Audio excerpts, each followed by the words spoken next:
প্ৰাক্তন NSUI কৰ্মীয়ে বদনামি কৰিছে বিজেপিক। দিছপুৰীয়াৰ নাম বিক্ৰী কৰি সিন্ডিকেটৰ নামত প্ৰবঞ্চনাৰ জাল।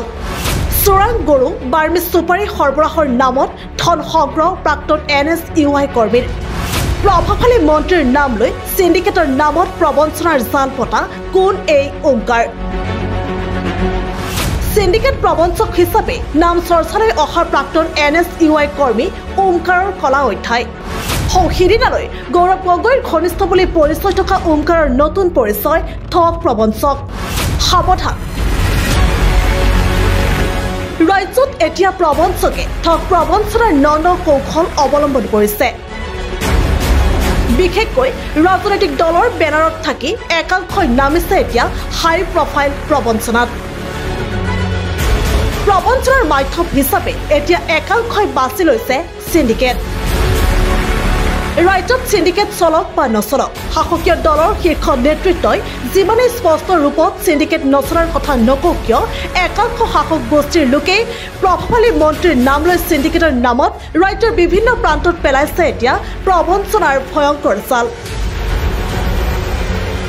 এক প্ৰকাৰ শাসক গোষ্ঠীৰ লগত জড়িত থাকেই নিজৰ ন্যস্ত স্বাৰ্থ সিদ্ধিৰ বাবে কৰি গৈছে নিজ দলকেই বদনামী কৰিব বিচাৰিছে মুখ্যমন্ত্ৰীগৰাকীৰ ভাৱমূৰ্তিক।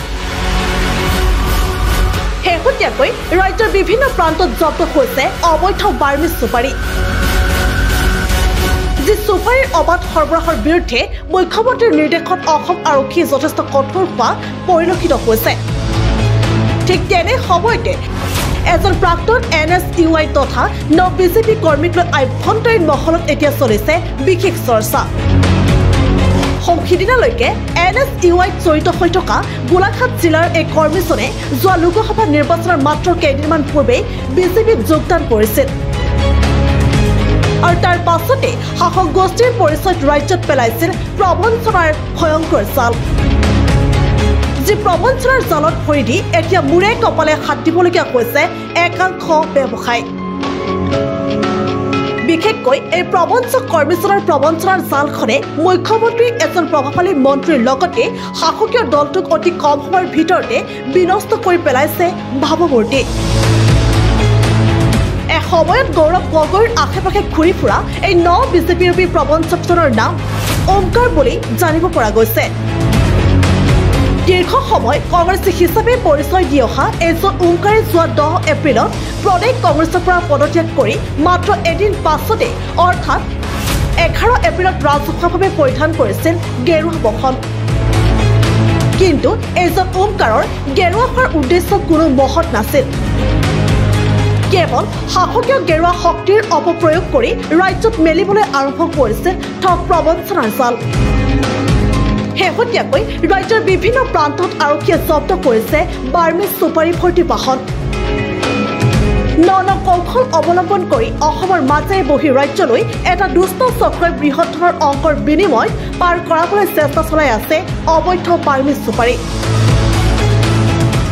সিদিনা যমুনা মুখত এখন বাৰ্মিজ চুপাৰী ভৰ্তি বাহন জব্দ কৰাৰ পাছতে শুকুৰবাৰে শ্ৰীৰামপুৰত জব্দ কৰে আন এখন বাৰ্মিজ চুপাৰী কঢ়িওৱা বাহন। যিখন বাহনত বিশেষ কেবিন বনাই এই চক্ৰটোৱে সৰবৰাহৰ চেষ্টা চলাইছিল বাৰ্মিজ চুপাৰী। প্ৰায় 30 লাখ টকাৰ বাৰ্মিজ চুপাৰী থকা ট্ৰাকখন জব্দ হোৱাৰ পাছতে এতিয়া চৰ্চালৈ আহিছে এই ওমকাৰৰ নাম। এক নিৰ্ভৰযোগ্য সূত্ৰৰ খবৰ অনুসৰি প্ৰায় 20 লাখ টকাৰ বিনিময়ত ওমকাৰৰ নেতৃত্বত আৰক্ষীৰ চকুত ধূলি দি বহিৰাজ্যলৈ সৰবৰাহৰ চেষ্টা চলাইছিল এই অবৈধ বাৰ্মিজ চুপাৰীখিনি। সূত্ৰৰ খবৰ অনুসৰি ৰাজ্যৰ লগতে বহিৰাজ্যৰ বিভিন্ন ব্যৱসায়ীৰ পৰা মুখ্যমন্ত্ৰীৰ নাম বিক্ৰী কৰি অসমৰ মাজেৰে চুপাৰী সৰবৰাহ কৰি দিয়াৰ নামত এইজন প্ৰবঞ্চক ওমকাৰে গোটাইছে বৃহৎ পৰিমাণৰ ধন। আন এক অভিযোগ অনুসৰি চোৰাং গৰু সৰবৰাহৰ নামতো এইজন ওমকাৰে ৰাজ্যৰ বিভিন্ন প্ৰান্তত পাতিছে প্ৰবঞ্চনাৰ জাল। গাড়ীগাঁও জালুকবাৰীৰ কেইজনমান NSUI কৰ্মীৰ সৈতে মিলি গৰু চোৰাংকৈ সৰবৰাহ কৰি দিয়াৰ নামত এইজন ওমকাৰে বহু ব্যৱসায়ীৰ পৰা কৰোনাৰ ধন সংগ্ৰহ কৰাৰ বিস্ফোৰণ অভিযোগো এতিয়া উত্থাপন হৈছে। উল্লেখ্য যে শেহতীয়াকৈ অৰুণাচলী সুৰা আৰু চোৰাং মদ সৰবৰাহ কৰি জেইলৰ আলহী হ'বলগীয়া হোৱা বিজেপি নেতা মনোজ হাজৰিকাৰ অতি ঘনিষ্ঠ এজন প্ৰবঞ্চক ওমকাৰ। ব্যুৰ' ৰিপৰ্ট প্ৰতিবিম্ব লাইভ।